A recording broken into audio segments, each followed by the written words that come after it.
We wish you a heresy-free Lux Splendor. We wish you a heresy-free Lux Splendor. We wish you a heresy-free Lux Splendor. And an Inquisitor flame gun-free New Year.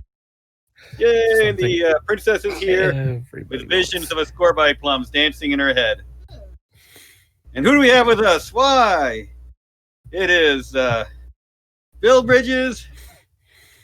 Oops, sorry. We've got the princess jumping up here to get involved. Princess Aurora. So what presents do you have for us this year, Bill? Well, we finally just came out with the play kit and the perk and the state cards for Fading Suns. Yay! Yay! So people are not getting very cold handy in their stockings. And yeah, if you take a peek there, you'll see the player's playmat. This is the generic one. This is pretty much any class, any type of player can use this one. The deluxe playmats, which were part of the Kickstarter that come on a nice neoprene mouse pad, those will be broken down into nobles and priests, merchants, and yeomen. But here we see the player's one, and this is the one for the GM. The difference here is that he's got an NPC for one side and he can use another NPC on the other side. So they have a little more streamlined stats. Bill, why don't you talk about actually using these in play? All right. Well, what it is there's spaces here in which you can keep your tokens. So if you go back, Robert, to the play kit, the player's version, that one a little better. You'll see up there on the, I believe it's the left-hand side. There's your cash for your VP that you get per turn, and then on the other side there's your bank, where the VP that you can keep until you want to spend them. And below that, there's an area for your surges, your revivals. And to keep track of whether you are overloaded or not with Technosis. And then there's a little space on the other side for any coffers that you have due to your perks. Not everybody's going to have those, but there it is. And this just helps you organize all that stuff. And so helps you remember how many surges you've used and so on, and as your VP come and go, where they are. Obviously, if you're not sitting around a table, you won't need these, but they're great for if you are. And the GM's one helps them out, keep two NPCs at a time, two headliners going. All right, we get the thumbs up on that one. For those of you who remember our wonderful changed ability little brother, I'm not saying the princess has changed, but oh my goodness. Oh, well. Thankfully, so yeah, that's one of the items in the play kit are those play mats. You get the paper ones in the play kit. There's other stuff too. Here you get an action booklet. This is just a small book that gives you charts with a lot of the skill maneuvers we have listed in the core books. Just a quick reference chart really helps you keep track of the stuff. There's the common maneuvers. Second page is combat maneuvers, and then the combat defense maneuvers. And then the next page will have influence and influence defense maneuvers. The princess says she can't wait for these. All right, good job. These are while you're running, if you want to remember some of the finer details of these. Now, the whole thing with all these maneuvers is you can just run them on the fly. You don't have to run them to that exactness, but there it is if you really want it. Should help out. Hey, Chainsaw Gothic's here. Yeah, we got Emerald Nelson. Yeah, all right. Morton Crimson. Can't ask for a more colorful group. Cool. Merry Lux Splendor. All right, so those are two items in the play kit. Let's see. Oh, here we go. Here's the token punch cards. These are for your, the top one there is your revivals. You get a bit of a grail image there. Those are for when you take a sort of healing respite of sorts. And then your surges. That's when you get extra victory points, adrenaline surge. And then at the bottom there's Technosis. And that's just an on-off sort of thing. You're either overloaded or you're not. And remember, you can use most of these in the Ulysses International Discord to give your thumbs up, thumbs down, and surges for everything Bill says in that Discord channel. And the idea with this token punch kit is there's enough here for a small troop to be able to use. So this isn't what one player will use. This is what the troop will be using. With they'll have probably them at the most 3 each of those revivals and surges, and then an overload and a token each. On the booklet, the action booklet, Mordant Crimson notes that it's so handy for play. Already printed out and laminated a copy. You're ahead of me on that. I'm jealous. Good deal. Got to warm up the It's laminate. got a really cool, nice cover art also. That's a lot of fun. So yeah, that's the token punch kit, and here is the central play map. This will be a large poster map. It has not only the jump web of the known worlds as they know it now, it has an area for your troop coffer where you get to keep the weird points that everybody shares in common. And then there's the well. That's where you can keep a stack of victory points that everybody draws from every time a roll gives them victory points. And then when their cache is emptied, it goes right back into the well. And so that is designed to sit in the center of the table where everybody can reach and move things around. And when they're trying to remember, oh, wait a minute, where does this gate lead from Malignatius? There it is. And this is well worth laminating. The well and everything else. But it'll come as a good poster. And one of the deluxe levels on the Kickstarter has this as a neoprene poster. Yeah, very cool. Yes, happy to, as Admiral Nelson says, happy to see the Stigmata Shoprit route is back. Yeah, that got left out of the last one. I don't know if you maybe remember. It was that Rogue Sothris shut it down for a while, but they got it back. I don't know if you remember the beautiful map of Pavis that Chaos Team did way back when. That was laminated on the wall for a while. Oh, yeah. Love having a room covered in gaming accessories. Always fun. This is a pretty one. And here you see the character sheet. You get a little. Actually, no, this is the filled in sheet. These are the Dramatis Personae. These are NPCs that Andrew wrote. And you get a bunch of them, and they come in different levels. So you can use them as PCs or NPCs.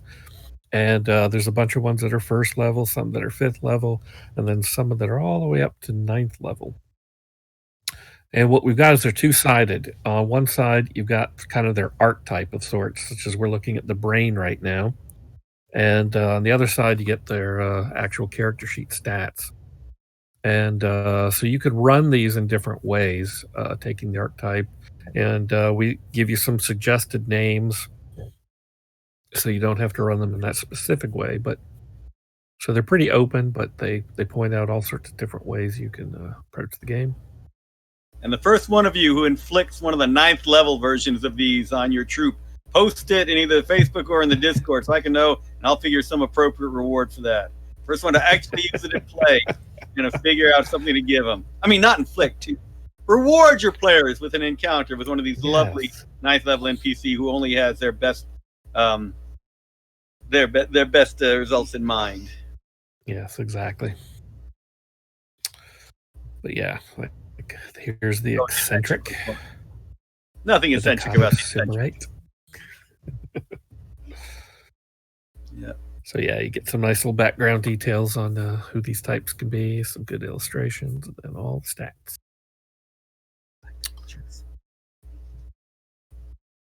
And so if you're running a game right off the bat and don't want to go through character generation, you could take the 8 first levels here and offer them to folks. Or if you want them to be a little more advanced, you can let them run the 5th levels. Of course, you're not going to let them run the 9th levels until they earn their way up to that. But here they are anyway, just in case.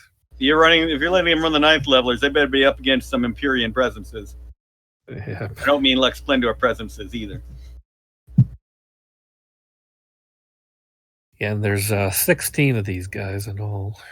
It was really interesting working up these characters early in rule development and just seeing how powerful a 9th level character is with all of the surges they can bring to bear and so forth.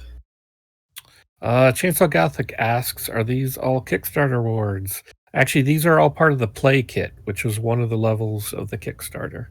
So people got it at certain levels. I can't remember which ones. I think the digital level gets this kit too and everything. Just we'll get it printed out. And Mordant Crimson notes the design of the new edition is very evocative. I really like it. Our art director, Mike Schmidt, will be glad to hear you like it too. And all the great artists. And here we got a Vorox, the resource. Definitely a thumbs up for the Vorox. And he's a Scraver trader. I like how he's a little off what everybody assumes a Vorox is going to be. This is the guy you got to go to when you look for stuff. You don't cross the Vorox and the Scravers, let me tell you. He'll make he'll make an offer you won't have a windpipe left to refuse. Yep. The Zot conspiracist. No conspiracies in the Fading Suns. Of course not. QAnon has been wiped out by then. Thumbs up for that one. I did not prompt that one. Well done. Mordant Crimson says, we have a Vorox Sybarite in the troop I run. Yeah. I'm sorry. Or congratulations, whichever. Let's hear from Malignatius. And the Tactician, the Hawkwood Commander. What is the safe word when you have a Vorox Sybarite?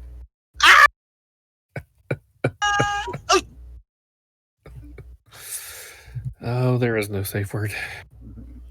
Although since it's Lux Splendor, this is the time of year on the night of Lux Splendor when all the bad children of the Lehalon Garden worlds must fear when the Krumpkus comes.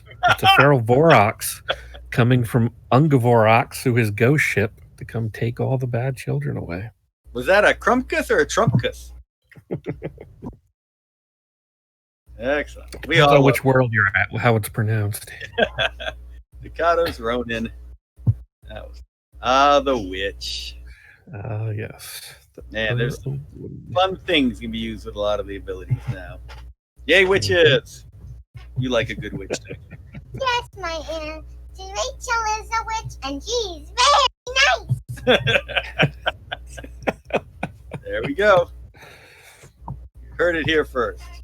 There it is. Hey, call me. And here's the blank character sheet. You get this as part of the little pad of these as part of the play kit also. So if you're bored with the characters Andrew wrote up for the Dramatis Persona, you create your own. Yeah. And so, yeah. And, oh, here we go. We're looking at the card decks now. This is the deck for the, let's see, this is the perk cards. Basically, every perk in the book get its own card. Some are actually, you see they've got these cool backings also, although some of them required both front and back to fit in all the text. As much as I like the characters I made, this is one of the most useful things coming out right now. Yep. So basically, when you pile up some perks on your character, rather than having to flip through the book all the time, just pull out these perks from the deck and keep them next to your character sheet. Reference them real quick. Also handy for character creation.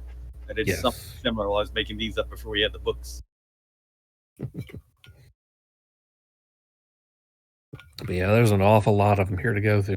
A to... more to come. I don't think we go to Z. I think we go to W on this one. Oh, I got all access pass. Definite love for this set of cards. Good one. Yep. Ambidextrous Blinded. Okay, this is the state card deck you're looking at now.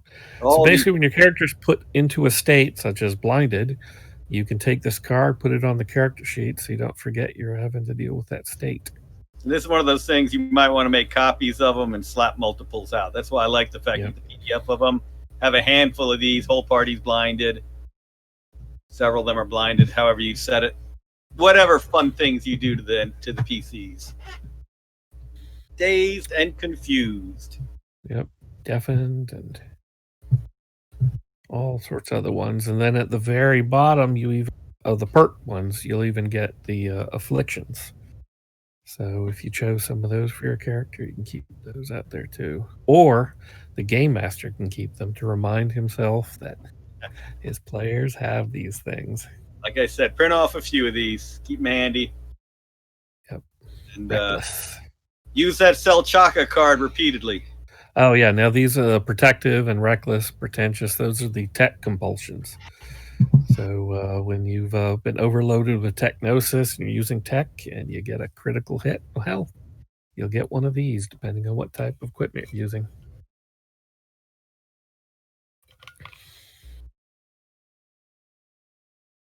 Oh boy, Richard Linkletter joke. Thanks. Oh, sorry, Chainsaw Gothic's making Richard Linkletter jokes. Was that the actor? It's the Dazed and Confused movie with. How's the actor made that line? No, that's the They all director. think the same age. The director's Richard Linkletter. It's McConaughey did the. Yeah. All right.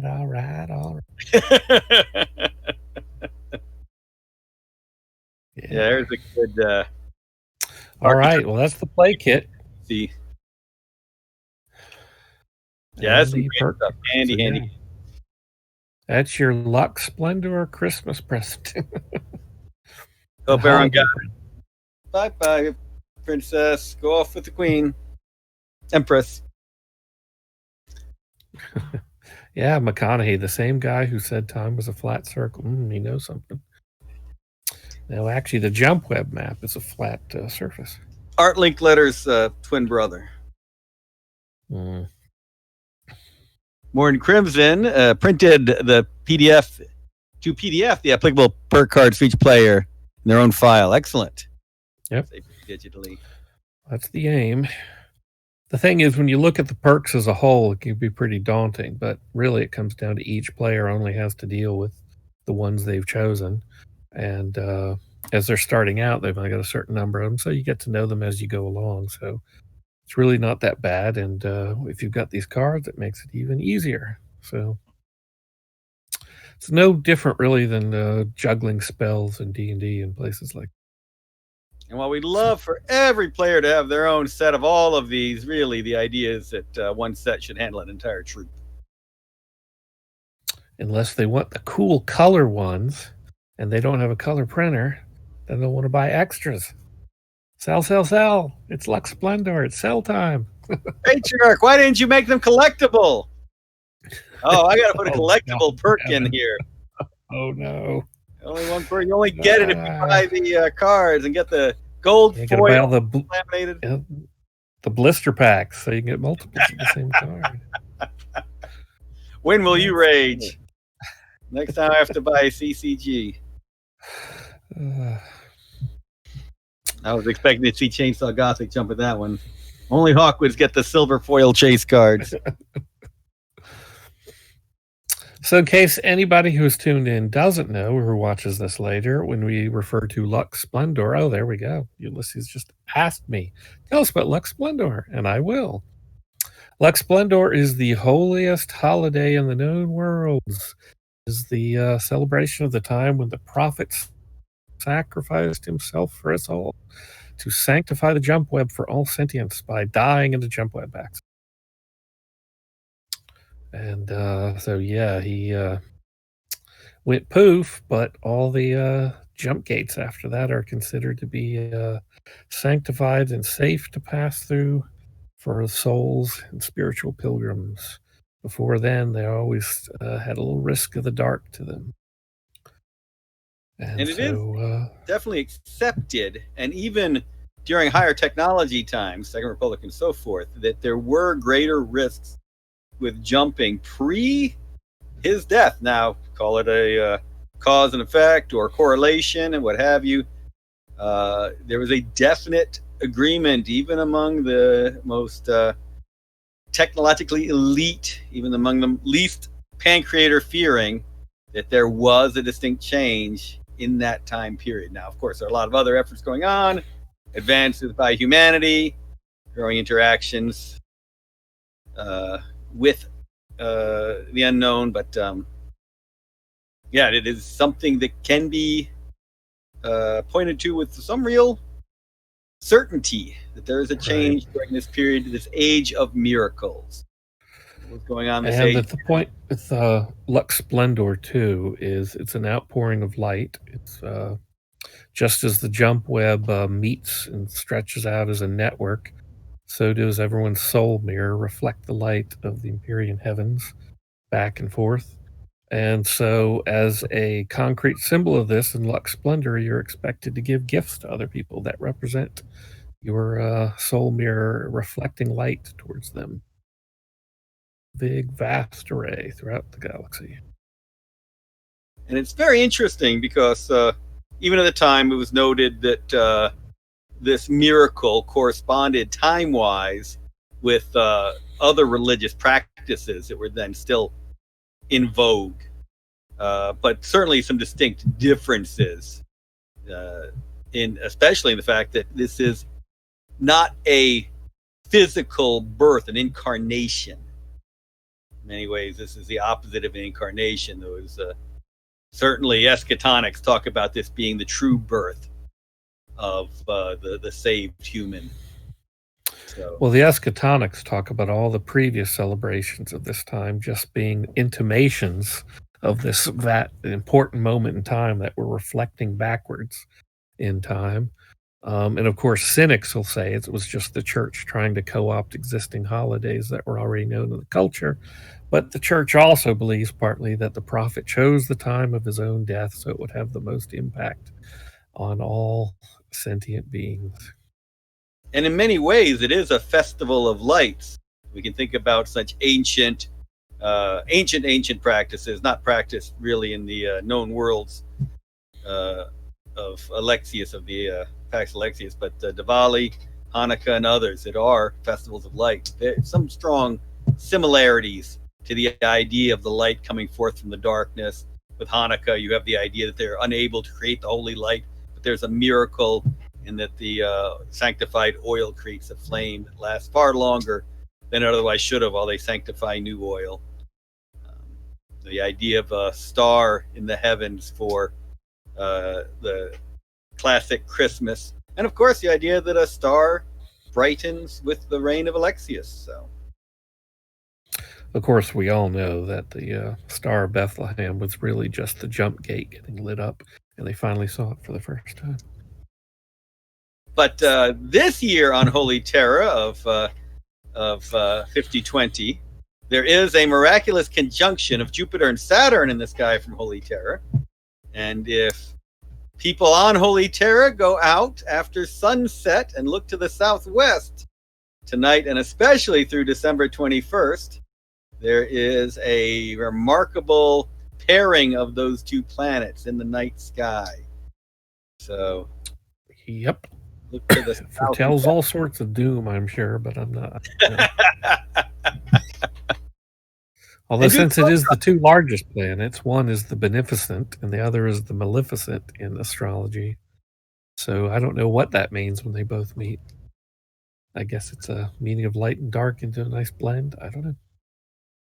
So we do have some questions here, one of which Mordant Crimson asks, do any of the non-universal church sects faith celebrate Lux Splendor? I'm assuming by which you mean like the pagans, like the Gyartans, or the ones who aren't accepted within the fold. I mean, all the major sects, such as the Brother Battle, the Eschatonics, the Avestites, Sanctuary Aeon, do celebrate Lux Splendor. And even the heretical ones, for instance. Right. Even the incarnates do. Yep. And the preceptors and so forth. Yep. But the pagans don't. I mean, they might, in the same way that anybody who, say, lives in a Western secular culture might celebrate Christmas, even though they're not Christians. They'll probably celebrate it anyway, and especially if, it helps them live with their otherwise rather suspicious-eyed neighbors better. But it's not a celebration of faith for them. Although, actually, I believe the children of Zeran celebrated it, but to them, it's not like necessarily the holiest day. It's just yet another saint day. They have tons and tons of saints. And Chancellor Gothic asks about, do the Voldrock have their own variant Lux Splendor? And that's a good idea, and I don't really know off the top of my head on that. I'll have to ask the the experts on Voldrock space. Let's see how Now, that remember, goes. we definitely have. There's not a consistency of faith within the Voldrock. No, there is not. It matters from world to world. However, there is a Geist pantheon that most people do Right. follow there. Now, by the same token, there is the equivalent, a festival of light, the idea of out of darkness comes light, out of winter comes spring, etc., is certainly found within most Voldrock communities. Yeah. So, but different nations have different preferences for certain of the gods, even though they tend to recognize each other's gods and stuff. So it's going to vary more and more from planet to planet there, and from nation to nation.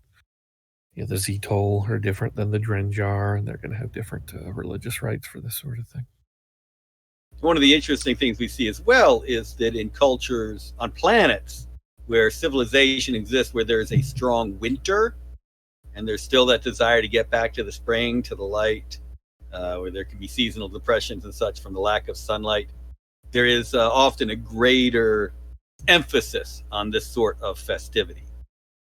So it can also be plant-based. That's one of the interesting things within the fading suns of ancient human traditions that were earth-based, and in many ways often northern hemisphere based, suddenly going out to planets where the physical stimulus for them was not to be found. How did they apply? And that it really is one of the amazing things about how Lux Splendor and the other holidays have become universal within human space, and especially within the known worlds. Not so much, certainly not in the Kurgan worlds necessarily. And we got the Caliph. There's the Caliph. Yeah, there he in is. the Caliphate every day is Lux Splendor. There you go. And then there was that hit song years ago. Do the Nizdarim know it's Lux Splendor time at all? Absolutely. And Father Lux Splendor, send us some Firebirds. So yeah, Lux Splendor. It's just one of the many. You'll note if you guys got the Earth Orthodox Imperial Dossier, there's a whole section there on all sorts of celebrations. Some of that material had originally appeared in the Lords and Priests reprint we did years and years ago, but this is updated with some extra stuff. So Lux Splendor is one of the days, but there's also other ones like Santa Flama, when the prophet saw the holy flame, and there's the Cosmos Carnival that'll be coming up, where it's sort of a big giant Fool's Day parade throughout the galaxy. Question here, will the Patriarch have any surprises to deliver in his Lux Splendor address this year? Well, who knows? We'll have to wait and see. Good question. Yes, once upon a time, the Patriarch gave Lux Splendor addresses every year. And we'll see what Palamon does this year. Chainsaw Gothic especially likes the Lux Splendor Hollow vid, where they put a top hat on a frozen golem and it comes to life. It's a classic. It's a classic because of the Inquisition coming and melting it at the end. Somehow they rebuild the hat. Kept the hat. That's right. The hat's had some sort of eternal battery in it that recharged it. But one of the fascinating things about the holidays, and one thing I love in my games, is that while these are universal holidays, these are things celebrated in every world, no matter the physical differences and whatever is going on. Local holidays are often more important than a number of those. Lux Splendor, anywhere you go within the known worlds, very important. Always will be worshipped. But otherwise, local saints' days can be far more important. Again, based on when the harvest is coming in, when the fleet is coming in, the fishing fleet is coming in, all these various factors, which is always fun because you can drop the players on a planet and suddenly there's a major holiday going on that they weren't ready for at all. Because remember, every day is a holiday if you plan it right. And I love the local saint days. You can have so much fun coming up with your own crazy local saints days and enjoy them. Heretical or Republican Lux Splendor hollow vids. Yeah, so you can. I'm sure there are a lot out there. Yeah, so don't be afraid to take advantage of these and all of the various things that we've got certainly crazy, more interesting enough ones throughout Earth today that you can base yours on, or whole new ones. I mean, there's no reason you can't have a local Vorok saint that the church doesn't recognize, but locally it's important that all the limbs were crucified at one point. So, yeah, someone Khalif here notes that during the Second Republic, Lux Splendor got so commercial. There were so many of those specials. There was the one Mary Lux Splendor, Charlie Chowkey, who nobody liked him, and that was probably contributed a lot to why nobody cared when the House Chowkey later got wiped out by the Hazat. It was too bad. But what was it? The predecessors of the Charioteers bought that special and could only show it on their network at Falavids at one point. Yes, the Devathas. I preferred Lux Splendor before the greeting card guild started into mammon worship.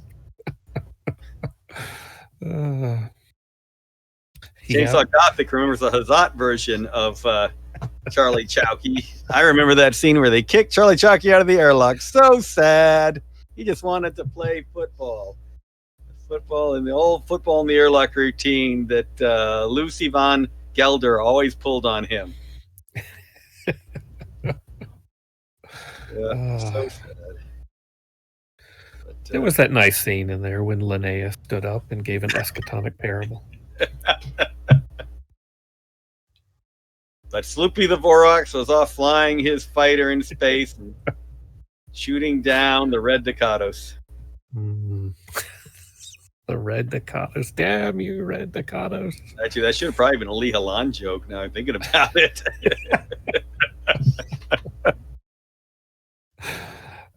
I'm sure it's a different noble house and different systems. They use the same joke. Just insert whatever noble house you need now. It's like here in Georgia, whenever we're feeling bad about ourselves, we just make jokes about Alabama. It's easy. Yes, Linnaeus always had those preachy Earth Orthodox speeches. And that cloth tabernacle he carried around, tabernacle he carried around. Mm-hmm. You gotta hate it when your hubris, and I'm not your hubris, when your affliction, not your affliction, goodness gracious. But your sign that you're a theurge. I can't believe I'm forgetting the term. Oh, the stigma. The stigma, thank you. Goodness gracious. I should have more coffee before that. Your stigma is that you have to have your thumb in your mouth to practice your theurgy. Well, that's the thing about Linnaeus, though. He had a lot of those pagan leanings. He was very sincere about the Great Void Kraken. He kept waiting for him to appear every year. Never did. Out of the spaceport. So there you go. Sit in the spaceport every year, wait for the Great Void Kraken to appear.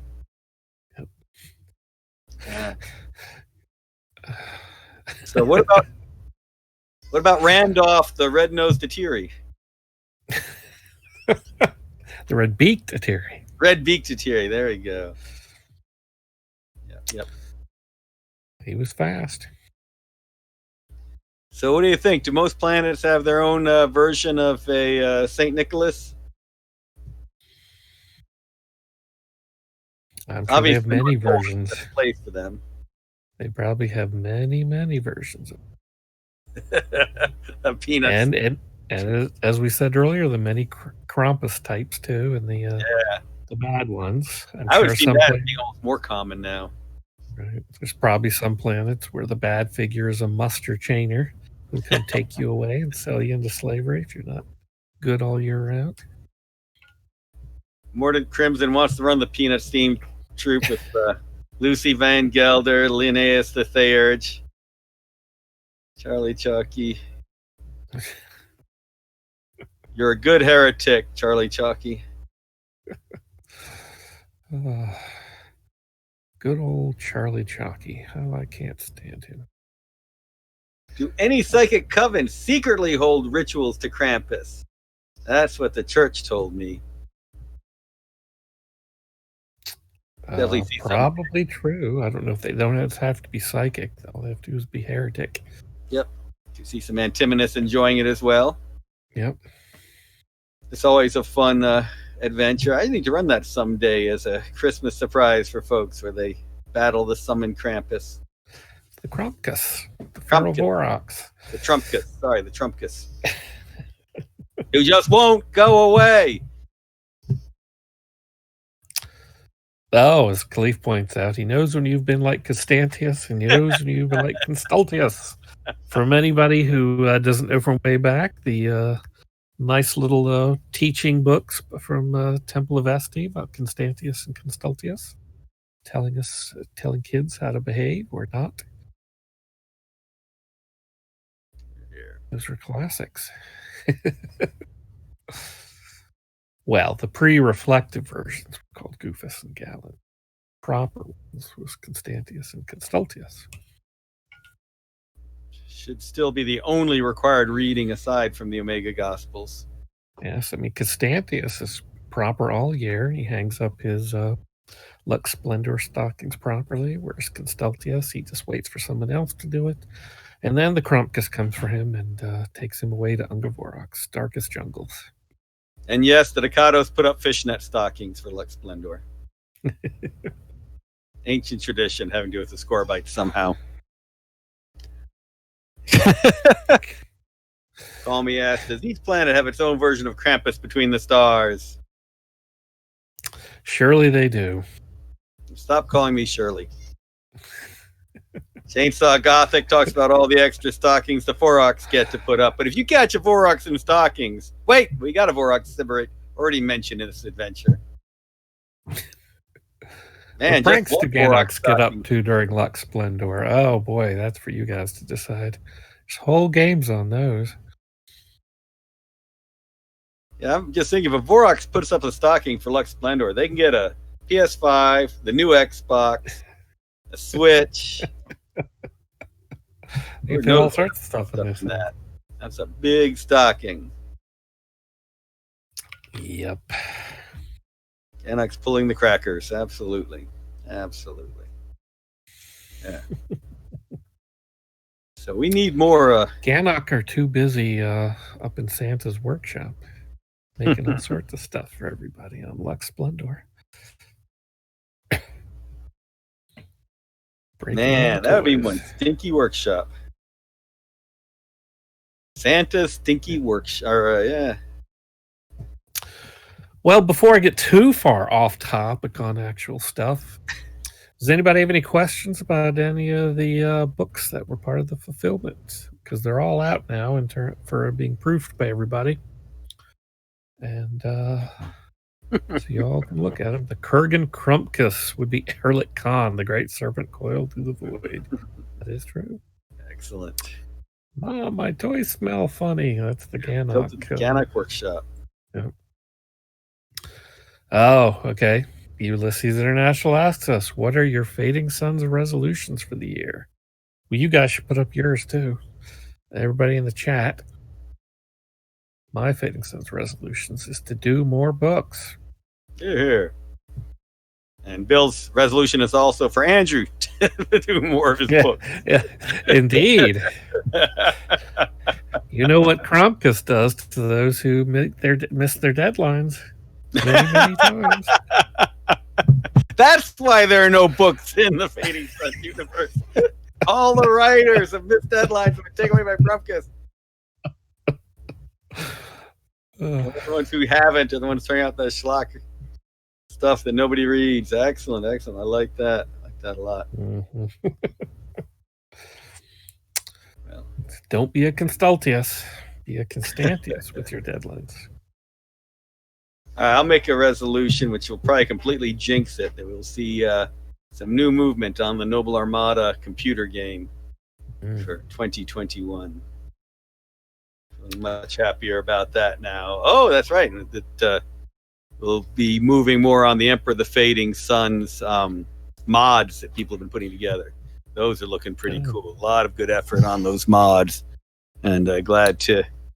Folks are interested in the EFS mods. There are some good Discord groups for that you can become a part of. That's great. So anybody wants to replay the Emperor Wars in all sorts of different ways, there you go. Chainsaw Gothic says, my resolution is I schedule a games for my troop. That's always a good idea. In Mordant Crimson, I am starting a new campaign after finishing the last one after 6 years of play. Wow, good job. Excellent.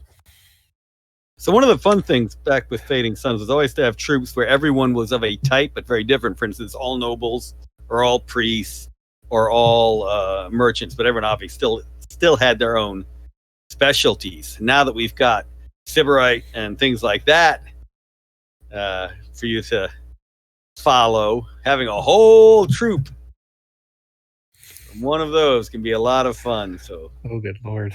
Interesting to see. Yeah, I got to admit, I've been wanting a whole troop of Sybarite since we came up with that, but hasn't happened How long yet. is that going to last? Hasn't happened yet.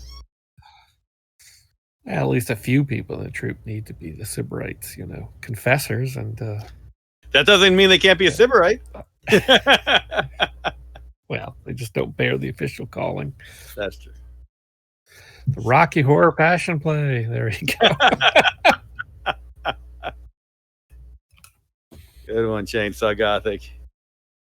Yeah, that's one we should have done that adventure at some point. Bill, publish that one. The Rocky Horror Passion Play? Yep. Exactly. Only if I can get Riff Raff to sing the title song. And direct the whole book, the whole movie, the whole hall of it. Goodness gracious. I really should have had more coffee. Magic Lantern Show. Magic Lantern Show. Thank you. So, yeah, so what is the next, Bill? Now we've got all the player. Well, that's everything for the Pax Alexius fulfillment, and as a special Lux Splendor gift, I'll give you a little sneak peek of what's coming next. Get ready for some more Voldrock. Get ready for some spacecraft and deck plans.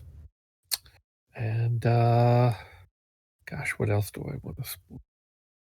And eventually down the line, working on the Astro Divinity deck, if you want a Fading Suns Tarot deck. Here. So you can foretell the future in Fading Suns. Priest and a Vorak Sybarite walk into a bar. Ow! Sorry, that was from chat. Absolutely. Yeah, it's gonna be a lot of fun things. And the other major resolution, I think, for Fading Suns is printed books. Yes. Those ones, the initial ones are being worked on right now to clean them up with all your guys' error that you guys filed with us. Thank you very much. All of your errors. They weren't ours. Yeah, they were. Exactly. Your errors. We went ahead and pretended they were ours for now. But thanks for letting us know. And for this play kit that just came out, there's still time. If you notice any errors or mistakes, please follow the link that was came out with your emails and stuff, and note any errors so we still have time to fix them. But things are being ready to go into print. And as you've seen Eric's update on the that went out for Kickstarter and Game on Tabletop, that stuff we're really first quarter of next year is what we're hoping for. A lot of this is going to depend on, there's some of the COVID shutdowns for printers, but they're opening back up. And so soon. Yeah, it's amazing how in so much of the world they're able to reopen a lot more safely. Admiral Nelson, I have a question. I'm moving to a new apartment, updated my address, and Kickstarter and Game on Tabletop. Should work, right? Yes, on Game on Tabletop is where it's very important, because that's where all the fulfillment is being done. And so definitely update your addresses there. I am sure that once we get around to where it's going to be ready to ship, you'll probably get some notices to double check all your addresses and everything before that gets locked down. But you still got some time, but definitely do that if you got some changes coming. And you don't lose the stuff. After this, we're going to be raiding again. We're going to raid a Torg game, and later on this evening is a Fading Suns game to be enjoying on live streams.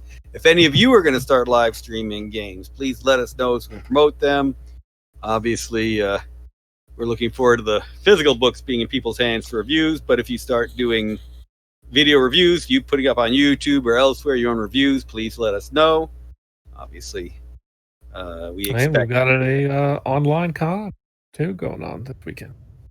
Oh, that's Sure right. we'll That's list. right. That's the other thing that you wanted to mention. Tell Yeah, us yeah. about Ulysses weekend. Well, I don't know as much about it because I don't know the schedule yet, but I'm sure Robert here can post up some links everybody can follow to join in. There's going to be a lot of Torg stuff and Dark Eye and all sorts of stuff. And we are hoping that some of you guys, Fading Suns fans, can gear up, if not this weekend, on other weekends when we do this, to run some games. Get some folks into Fading Suns. And there's your dates for the coming ones. We've got it this weekend, 18th through 20th, January 29th through 31st, and so on and so forth. Morning Crimson, it was good to see you volunteering to run some games for future events. I can't do this weekend either, but looking forward to some of the future ones as well. Yeah, I'm glad you like the Musings, Mordant Crimson. Fun to do, and we'll certainly be doing more in the next year. This is obviously our last before the Lux Splendor, but next year we'll have some more. And we'll see what we can do about giving you guys some sneak peeks at what's going to be coming next down the line as we wait for the print on the first stuff and as I keep going into the next stuff. Some of the guys who have joined us here on this chat have been writing for some of these books too, so say hi to those guys, like Chainsaw Gothic and the Caliph. Thank them for all their work too. And I'm noting that the improvised perk I put on the Dreamer is no longer in there, so I got to figure out something to take. Oh, no. Yeah. I think I threw something else in there instead because improvised is no longer in the game. We got cut at the last minute when we changed from skills being broken down by your type of art and to being capabilities instead. Because the whole point of improvised was it pretty much gave you a rating in all those art skills, even when you only had one that you'd actually bought. But since that didn't work anymore, it was a capability thing now. So I think, which one did I throw in there at the last minute instead? I don't remember. I'll put Brain Sucker into it. Everyone knows that perk, right? Oh, I think I put Cat Eye Burglar there for instead. All right. Yes, Thank you, Admiral Nelson. They do. All deserve praise. Yeah, I'm really, really impressed with the look of these books. And Mike Schmidt did a good job, and all his artists. And oh boy, the names aren't coming to me at the moment. I need to write these things down and drill them in my head because they're good stuff. And there's some other really good stuff coming up, and looking forward to all of it. And Ulysses International put the dates in there for the future weekends, the monthly virtual weekends. But keep in mind that we have moved the Heretical Musings to first and third Thursday of every month.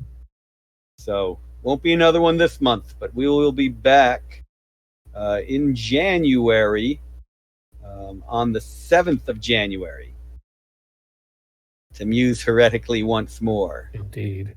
And as Edmund Nelson says, yay to the community managers also. And Radu, yes, thanks a lot. He's running the show behind the scenes here and posting up here.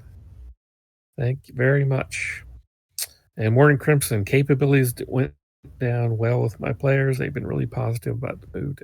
Yay. Good. Glad to hear it. Change. Yeah, I didn't want to pile on a gazillion skills like we did in previous editions. I think they're a little more of a streamlined way to handle it. People a better sense of what they know and what they don't know. Cool beans. Anybody have any other final questions for the year? Fading Suns as we close out for now. Anyone actually have any other of the Lux Splendor carols? We had a few of these in the Facebook group. that was certainly a lot of fun. But if you have any more, certainly let us know. There are certainly plenty of good Cthulhu carols. What were they? Let's see. Azathoth, the bubbling chaos, had a very blackened soul. And if you ever saw it, you would really lose your mind. Stuff like that. You know, the happy holiday songs. So. Oh no, Lux Splendor, Carol. God rest ye merry poor rocks with barrel and civilized. Oh, that was the other one I put up the other day on Facebook.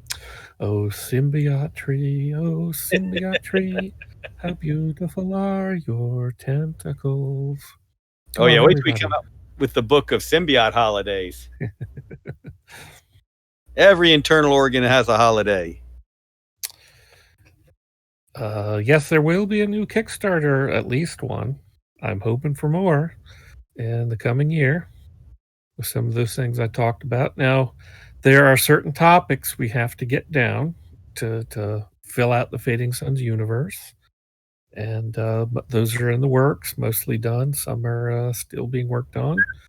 And as a final generous thing, I'll just mention for Lux Splendor this year that I've just started once again going back to outline the forthcoming eventual War in the Heavens Pantheon. So that will be your gift. Maybe not fully by next year because it's going to be a big book, but it'll be coming. And there's still a lot to feed into it. There's too much hasn't been. First, we have to do Voldrak and Nizdarim and some psychics, which Khalif knows all about. Sothorists, which Andrew says he knows about, but I haven't seen proof of it yet. And all sorts of cool stuff, including Astro Divinity decks and so on. Yes, War in the Heavens. Yeah, plenty more still a coming. Yep. So that's a major Lux Splendor revelation right there. There you go. From the patriarch himself. That's from the prophet to me to you. All right. And I will just say in the forthcoming Voldrak book, Illustro fills you in a little bit more information on what the prophet used to do on Mars. So there's that too. Yep. Hark, the War in the Heavens thing. Mendelson says, Nizdarim, nice. They're a big part of my ongoing campaign. I guess I could delay the ending of it while I wait for the book. Yep. You find out more about the Nizdarim of Hargard. We're not positive that they're like Nizdarim elsewhere, but you'll certainly find out more about them. And that's thanks to Russ. He's not here, but he's one of our stalwart authors, Rustin Quaid. All right, yeah. Looking forward to all this stuff. Thanks, guys, for joining us. And it looks like we still have a few more minutes, unless we want to cut off early. I got nothing left.